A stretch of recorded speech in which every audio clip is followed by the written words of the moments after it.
Aujourd'hui, nous allons voir comment récupérer des données avec Laravel. Pour cela, je vais aller dans le dossier root web.php et là, je vais créer un groupe de liste de tâches. Pour cela, je fais root groupe.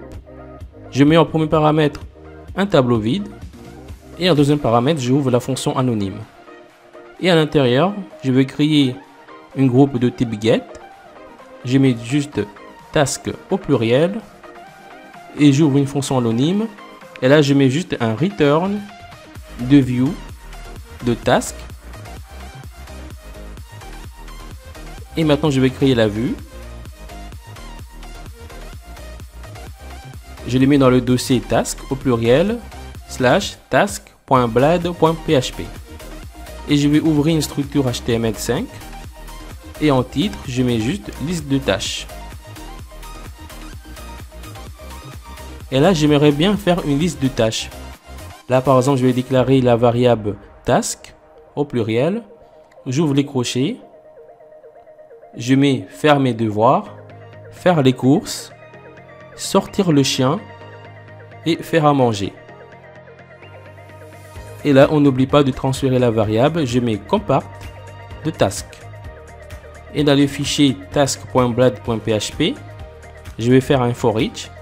Je mets @for each et là je mets @and for each et là je vais juste task au pluriel as task au singulier et là je fais un écho de task, je le mets dans une balise li et je vais entourer le for each d'une balise ul et là j'actualise. Il me dit que ici j'ai mis un point virgule à la place d'un virgule. Je rectifie et là je réactualise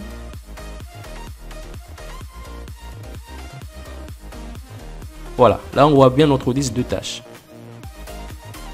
Mais moi j'ai pas envie de faire ça, j'ai envie de récupérer dynamiquement des informations depuis la base de données. Pour cela je vais créer une table task. Ici vous pouvez le créer à la main avec phpMyAdmin, mais ce n'est pas conseillé. Vous pouvez ici utiliser Laravel. Pour cela, je vais aller dans le terminal. Je tape la commande php artisan make migration pour créer une migration, une table. Et là, je mets le nom du fichier. Je mets create _task au pluriel _table. Et ici, je mets en paramètre qui me crée la table task. Voilà, la migration a bien été créée.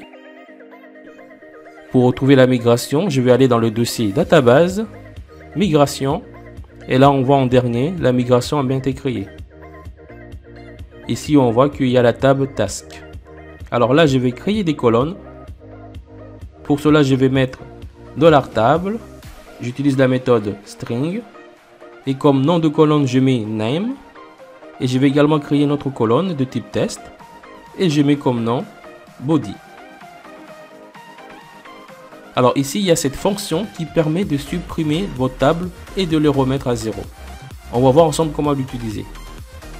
Et pour lancer la migration, je tape juste la commande php artisan migrate. Celui-ci va créer la table task au pluriel. Si je vais dans blog, on voit bien que la table task a bien été créée. Et si je rentre, on voit bien que la colonne name et body ont bien été ajoutées. Mais disons que si vous êtes trompé de nom, que ici à la place de name vous voulez mettre title, et là il y a une commande artisan qui permet de faire une retour en arrière. C'est juste la commande php artisan migrate, je mets rollback. Celui-ci va faire une retour en arrière juste avant la migration. Et là vous constatez que la table task n'existe pas, puisque en fait n'a pas pris en compte la migration. Et là je vais relancer la migration. Et là, vous voyez que la colonne name a bien été modifiée. Il y a également une autre commande. Ici, je remets name. Et là, vous pouvez faire une refresh de votre base de données. Celui-ci va tout supprimer avec la commande php artisan migrate refresh. Celui-ci va tout supprimer et tout recommencer avec cette méthode-là.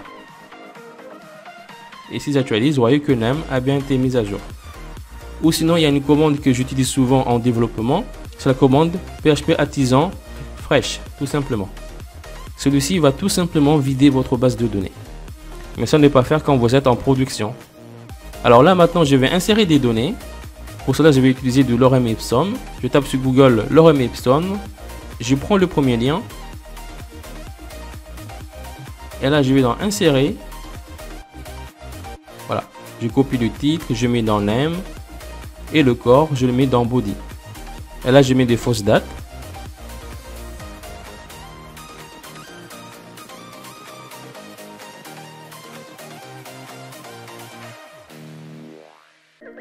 Voilà. Et je vais également rajouter deux autres enregistrements.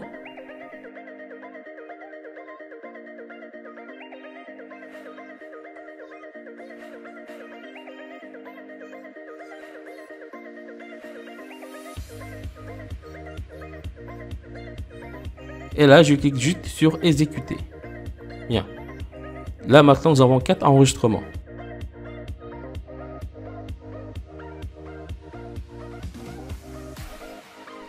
Maintenant, pour récupérer les enregistrements, ici, je vais utiliser la classe db, table, la méthode statique table. Et là, je mets le nom de la table, je mets task, ainsi que la méthode get. Ici, cette méthode-là, il va tout récupérer dans la base de données. Et là, je vais juste faire un return de task. Voilà. Là, on voit qu'il nous a bien récupéré les données, mais c'est illisible. Et là, je vais utiliser une fonction de Laravel, c'est dd, qui veut dire dump and die. C'est encore mieux qu'un var dump. Et là, on voit bien que les données ont bien été récupérées et bien structurées. Très bien. Et là, maintenant, je vais remettre la vue pour qu'il me récupère dans le forage toute la liste de tâches. Là, si j'actualise, ça me donne une erreur. Parce que ici, c'est normal. Je dois lui dire que je vais récupérer juste le name. Ici, le name correspond à la colonne name. Si j'actualise, et là, vous voyez que ça m'a récupéré les noms sous forme de liste de données. Maintenant, j'ai envie de récupérer le body. Pour cela, je vais l'entourer d'un lien. Là, je vais faire un echo de la fonction URL. Et là, on peut faire une concaténation. Je mets task. Et là, je mets un point de task ID. Vous voyez que ça marche très bien. Ou sinon, on peut carrément le mettre à l'intérieur d'un double guillemets pour éviter de faire des concaténations. Ça fonctionne très bien. Et moi, ce que je fais, au cas où si plus tard on a envie de récupérer des informations comme ça, comme en utilisant les relations, mais ça on verra ça plus tard. Et là, vous voyez que l'IDE ne reconnaît pas. Et là, je suis obligé de l'entourer des accolades. Et là, vous voyez que l'IDE le reconnaît très bien. Voilà, c'est cette méthode-là que moi j'utilise très souvent.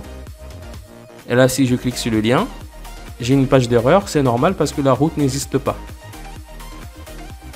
Là, je vais créer la route. Je mets task. Et là, j'ai envie de récupérer en paramètre l'ID qui a été passé. Pour cela, je mets entre accolades le nom du paramètre. Ici, je mets juste ID. Et en deuxième paramètre, j'ouvre la fonction anonyme. Et dans les paramètres de la fonction anonyme, je vais récupérer l'ID. Ici, je mets juste un $ID.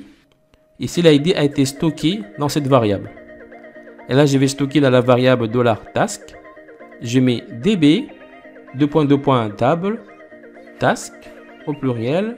Et je vais utiliser la fonction find. Je mets juste $ID. Ici, Laravel va automatiquement récupérer les informations en cherchant dans la colonne ID. Et là, je fais juste un return de dd task. Là, on voit bien que Laravel nous a bien récupéré les données.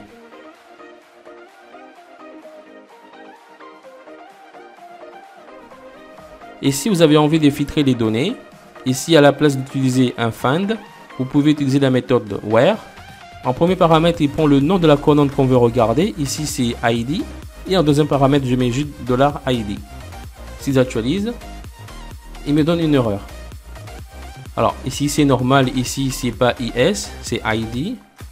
Et là, j'ai oublié de mettre la méthode get pour qu'il aille me récupérer les données. Vous voyez que c'est la même chose.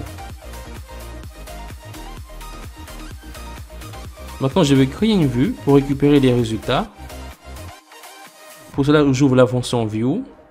je mets task au pluriel slash task show. Et là, j'ouvre la fonction compact et j'envoie la variable task. Et là, je vais créer le fichier task show.blad.php. J'ouvre un structure HTML. Ici, en title, je mets un echo de $task name. Et en body, j'ouvre la balise de paragraphe. Je mets un echo de task body. Et si j'actualise, il me donne une erreur. C'est normal, ici ce n'est pas la méthode get qu'il faut utiliser, mais c'est la méthode first qui va récupérer qu'un seul enregistrement. Vous voyez que ça fonctionne très bien.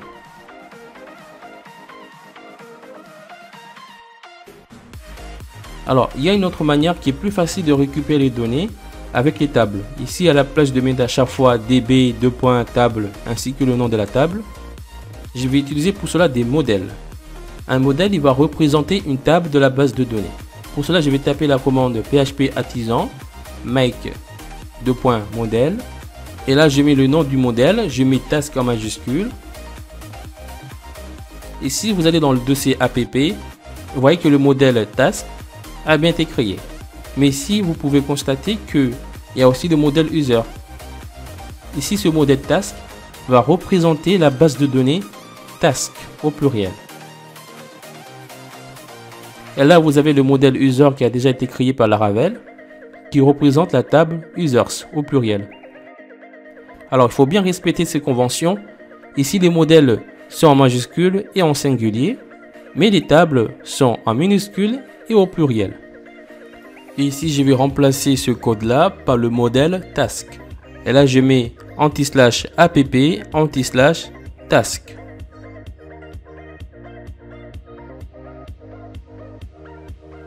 Je vais aussi faire pareil pour cela. Alors là, il me dit qu'il y a une erreur. Ici, j'ai mis des points d'exclamation à la place des 2 points. Je recommence. Voilà, ça fonctionne très bien. Ou vous pouvez aussi instancier la classe task. Pour cela, je vais créer l'objet task list. Je mets égal à new app task. Et là, je fais juste task égal à $task list get. J'actualise, c'est la même chose.